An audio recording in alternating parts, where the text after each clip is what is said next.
السلام عليكم. توقيت مباراة الرجاء الرياضي وحورية الغيني اليوم في الجولة الثالثة من دوري أبطال أفريقيا 2023، والقنوات الناقلة لهذه المباراة.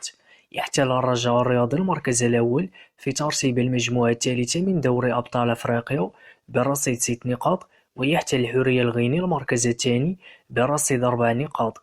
ويستضيف ملعب المركب الرياضي محمد الخامس لقاء الرجاء الرياضي ضد حورية في الجولة الثالثة من دور مجموعة دوري أبطال أفريقيا اليوم السبت 25 فبراير 2023 في حدود الساعة 8 مساء بتوقيت المغرب، 9 مساء بتوقيت مصر، 10 مساء بتوقيت السعودية إن شاء الله.